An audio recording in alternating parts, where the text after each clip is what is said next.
Welcome to the Festival of Storytellers.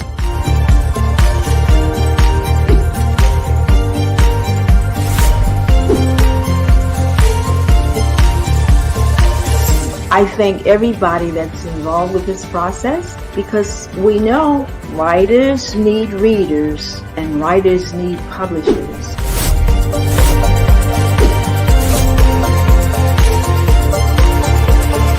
Experience is not about the publisher, it is about us, the authors.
Hello, everyone. My name is Steve Sears. I'm one of the authors in the Festival of Storytellers. This is our fourth day of the festival. I want to say hello to all of you that are viewers and fellow readers, because that's why we're all here. We all like to read books. I'm really impressed with the number of authors, the number of books that we've managed to get into the festival this year. So I'm here to talk about my book. I wrote a book called In the Beginning, The Consideration of Genesis. So my book is about the book of Genesis. So I'm not really a storyteller in the sense that I've made up a story. My story is about the story of Genesis, but it's my story. It's my take on Genesis. So first day I was here, I talked a little bit about generally who I am, who I am and why I wrote the book, and general characteristics of the writing, why I wrote it, the process. Yesterday, I talked a little bit about myself and sort of general reasons for the book, general inspirations for the book. So today, I want to move on from that. One of the things that I mentioned in my preface, in addition to who I am and why I wrote the book, is a look at the title. So the title is a consideration. So at the end of my preface, I write this. So this is an explanation of why I'm calling it a consideration and not a commentary. So here's the end of my preface. Finally, I want to emphasize that this is not a work of scholarship. I use consideration in the title intentionally. When talking about Genesis after reading it, I would often say a close reading of Genesis tells us X.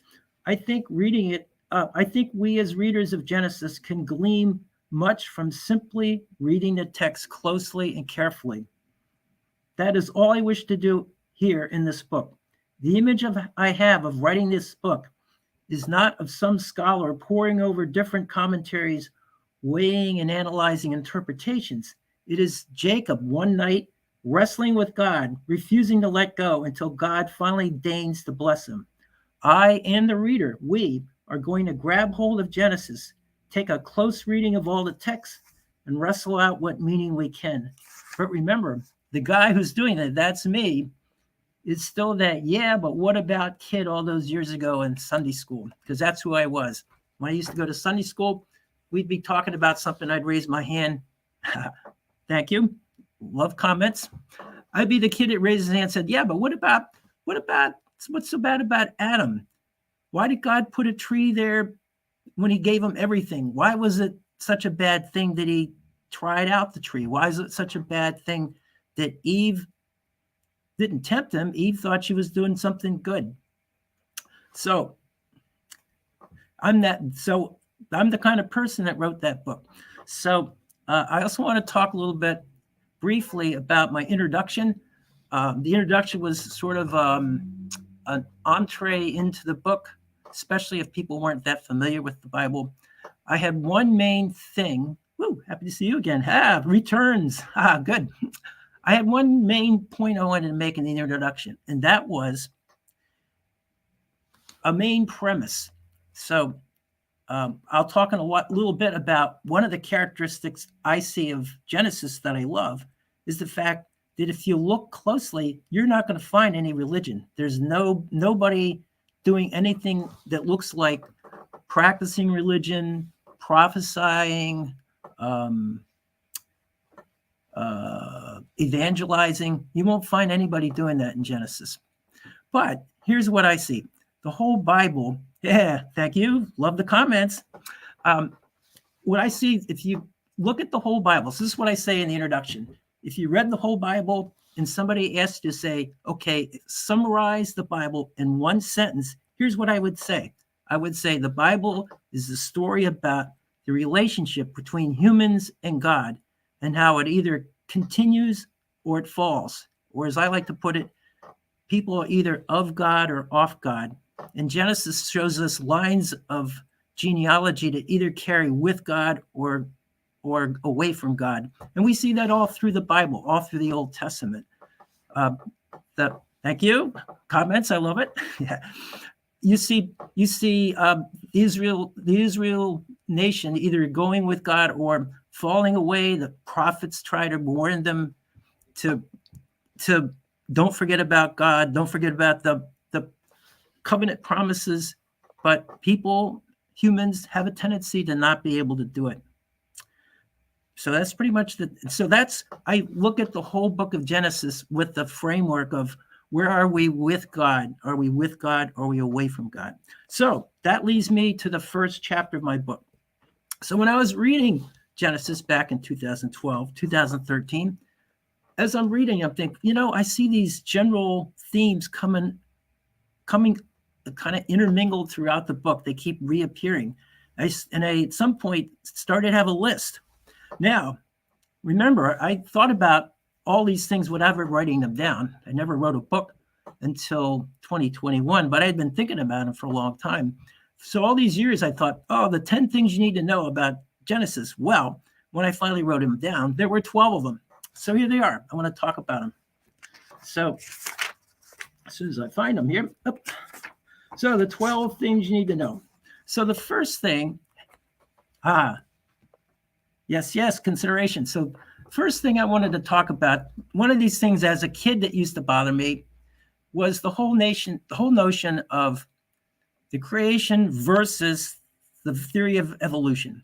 Because for some people, that's as far as they get on the Bible. Whoa, wait a minute, the creation, that's not how things started.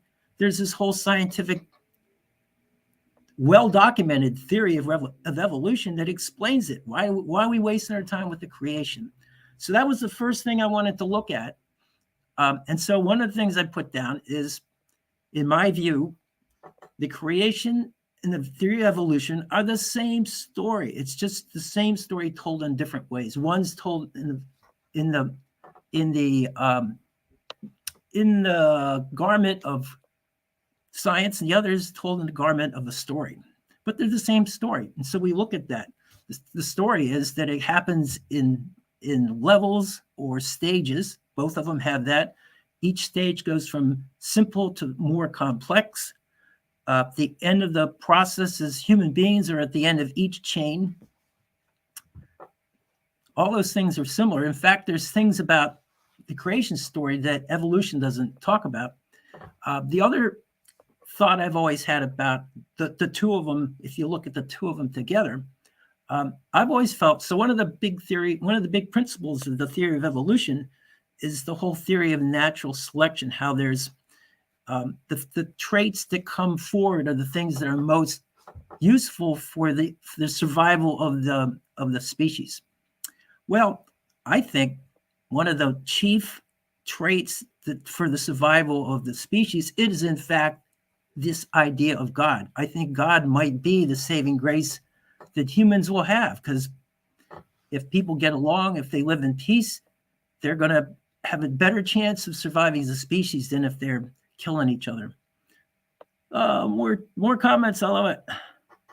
Whole Bible is interesting. That is exactly right. But it all starts with Genesis, and boy, is it packed with stuff. So that's the first thing. The story of the creation and the theory of evolution, I say, are the same story, just told in two different ways. And if God was able to create all these things, certainly God is capable of creating the science that all holds it together. That's the first thing. The second thing, I think this is really important, and this always helps me when I'm reading Genesis. I say Genesis stands at the cusp of history and prehistory. What do I mean by that? Well, when I look at Adam and Eve, one of the things I talk about is I don't think Adam and Eve are the only humans around. What I think is they're the first humans that have a name, that are identified. Everything before that, there might have been people that had names, there might have been other people, but we don't know who they are. There's no record of them. If there's no record of them, they're prehistory. History only starts with our ability to record it, to understand it, to document it. So prehistory is all the things that happened before then. I don't think that negates the whole theory of the creation. More importantly, not only is Adam and Eve, not only are Adam and Eve the first recorded people, they're the first recorded people that have this notion of a one true creative spirit, this one true God. There might have been other people that had it, but we don't know who they are. They're prehistory. The other thing about this whole notion of history and prehistory is when you get to that cusp, humans are still fairly new on this whole line of creation. And survival is a really slippery thing. So a lot of the things that you see people do in Genesis, to us thousands of years hence, look, they look hard to understand or even immoral.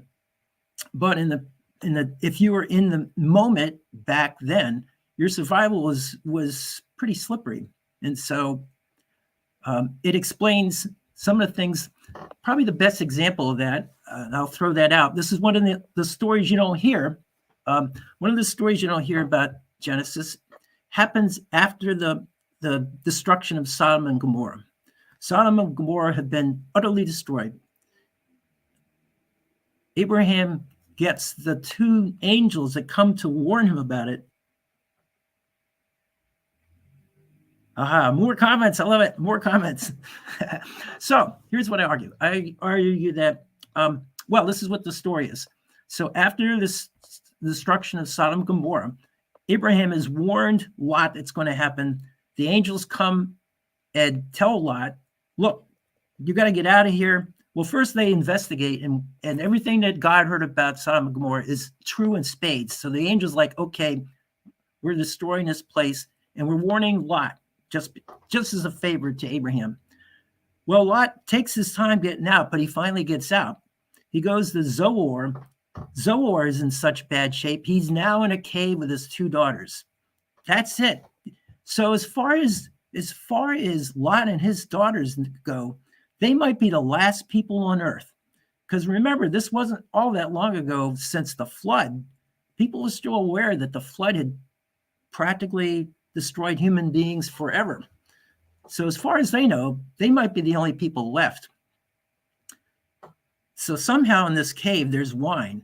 The daughters get Lot drunk and have sex with him and have children by him. Oh my God, this is terrible. This is immoral.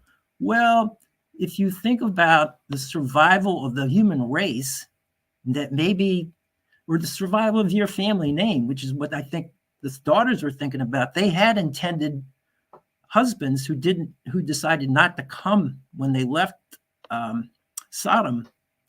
It's more understandable if you look at it as this is an example of what people had to deal with to just survive. So sometimes, because we're at the cusp of history and prehistory, survival is still an important item, and it's not. It's something you got to keep front of mind. Another principle that kept coming out to me, the Bible in general, but Genesis in particular, is very specific. So when I read the Bible, I take notes, and invariably, when I take notes, I look back and like, wait a minute, what they just wrote was more specific than what I remembered. This happens all the time, and Genesis is so specific. For instance, nowhere in the Bible do we get so much specific information about how old all these people are. We have the 10 generations from Adam to Noah. We got the generations Noah to Abraham. We got ages on all of them. We know that Abraham was 75 when he left Haran. We know that when God proclaimed to he and Sarah that they were going to have a child, Abraham was 99 and Sarah was 89. We know that he was 100 and she was 90. She was 90 when they had Isaac. We're told that when Isaac is 40, he gets married. So that means his parents are 140, 130. We're even told when Sarah dies. She dies at 127. Nowhere else in the Bible do you get an age of anybody, never mind when a woman died. There's specific women mentioned. There's specific handmaidens mentioned. All of this is specifically told over and over again in Genesis. Nowhere else. Well, we'll get to that. But there's so many specific details about what happens, which is amazing given how long ago it was. Well, another thing that surprised me is how much people move around back then. I always think of the good old days as people, you're born in this place, you grow up in this place, you die in this place. Well, look at Abraham. He was born in Ur. He moved to Haran. Those are in Mesopotamia. They're quite a ways from Canaan. God calls him to move to Canaan. He goes to Shechem, which is pretty far north. He goes down to Bethel, which is west of, it's further north. I think it's west of Sea of Galilee. Then he's in Hebron, which is west of the Dead Sea. He eventually ends up in Egypt for a while. Then he's in Beersheba, which is south and west of Canaan. He's even in a place called Gerar, which is over near Phoenicia. And all the other patriarchs move around quite a bit. Jacob ends up going back to Mesopotamia, but he then comes back to Canaan. He ends up moving to Egypt with the rest of their family. And by the time we're done with Genesis, all of the 12 sons of Jacob end up living in Egypt, seemingly happily ever after. So people move around a lot. See, another thing we have is, here we go, one of my favorites. When we had a Bible study on Genesis back in 2013, I was always breaking up people. I said, guys, there's a lot of sex in Genesis. Holy cow. So, and I had plenty of opportunities to say that line because it happens like over and over, almost every chapter. Someone's having sex with somebody. We have it with, beginning with Adam and Eve. We have all those generations. We have Noah having children. Abraham's trying to have children. There's people having children, having sex, not necessarily with their assigned partner. Women use sex to make inroads in the story. So sex happens all over the place. It's a wonder this book is not, I think, didn't they just ban it in Florida? Well, there's a reason. Another thing you see a lot of, this is pretty striking, actually. There's a lot of family dysfunction. Let's see. Where do we start? Holy cow. So there's Adam and Eve. They have two sons. One of them kills the other. Um, we have Noah, who is after the flood. He gets drunk. He's naked. One of his sons sees him and tries to cover him up, and Noah blasts him as being doing a terrible, indecent thing, and he's cut off from the family. He's the least recognized son that goes forward. Let's see what else. Oh gosh.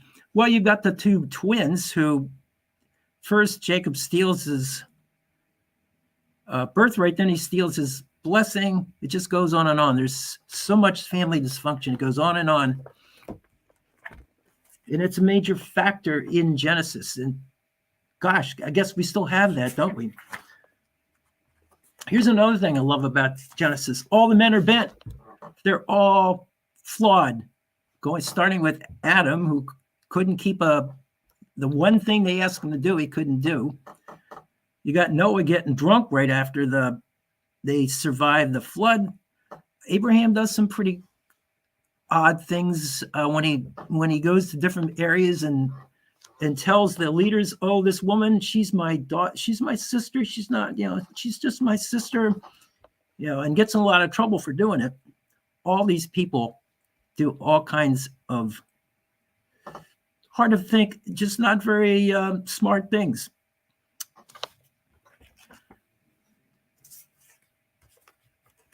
Guess what? All the women are just as bent. The women don't do any better than the men.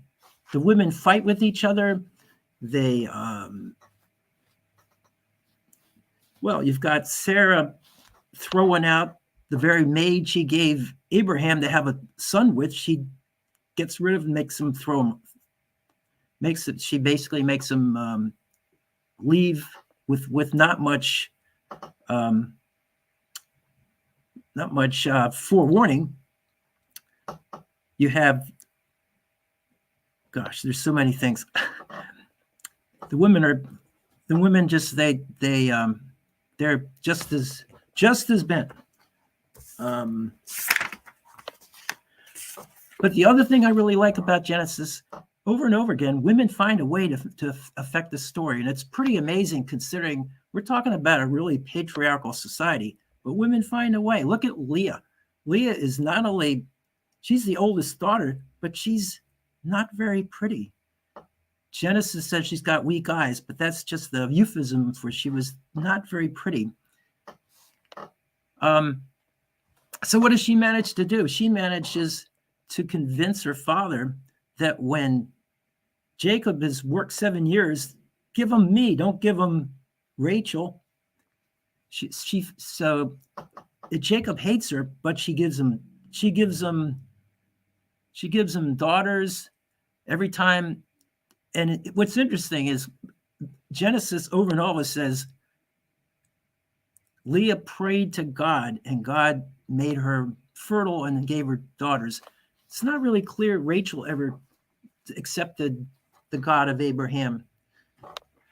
But women over and over again find a way, and all these handmaids of the major wives, because all these people, Sarah had a handmaid, both Rebecca and Rachel and Leah, they all have handmaids, and all of them end up giving sons to the patriarchs. They find a way to also count in the story, and in fact, they have a name. They count so much.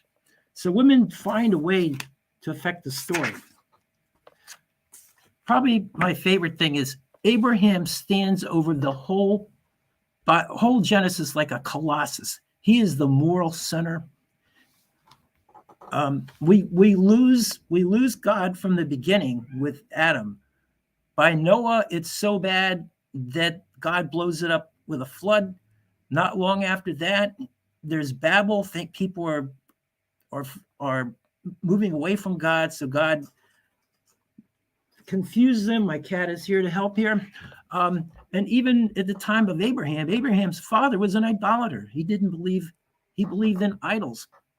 Abraham rescues the relationship. He moves it forward so that by the time we leave, all the sons of Jacob continue to hold on to this God relationship. Abraham and all these, Abraham he's not only the patriarch of the Jewish people, he's the patriarch of Christians, he's also the patriarch of the Muslims. All these peoples have one true God. They might worship him different, but they all come from Abraham. Let's see, I'm still got a few minutes here. I'm almost done. Let's see. Final two things. This one's, you're not going to like this one. One of the things that strikes me when I read Genesis is God doesn't come out looking so good. God does some really curious things. The whole idea of, this goes back to Sunday school, mind you. When I first heard the story of the creation and this whole tree of knowledge, and oh, by the way, you can't do anything with it. And wait a minute, why did God put that in there in the first place? If it was something they shouldn't have done, why did he put it there? Why is it so bad that Eve was supposed to be his helpmate? She thought, geez, tree of knowledge, let's go for it. What was so bad about that? I talk in the book about when we get to Cain and Abel. Cain grew things and Abel raised sheep, and each of them gave their gift to God. But God almost desecrated. He kind of balls out Cain for how inept his gift is, but that's the gift he had. It's God that says, watch out, sin is about you. You don't hear about sin until God brings it up with Cain. God blows up the whole thing within 10 generations. He's blown up the whole thing when we get to Noah. He floods it. Thanks to Noah, we survive. But even by the time Abraham comes along, things haven't been really good. Things are still going down. The whole business with the Tower of Babel indicates that God's still not happy with how we're going. So what I say in the book is I'm not bad-mouthing God. What I'm saying is God doesn't look good in their book, and that's because we're still trying to figure out what the nature of God is, and we're using our own human reasoning, human perspective to try to figure it out, and it's flawed. Just like the Greeks give their gods all kinds of crazy, they lust after women, they have jealousy. We give those same human characteristics oftentimes to our God. And I say in the book, God comes out looking kind of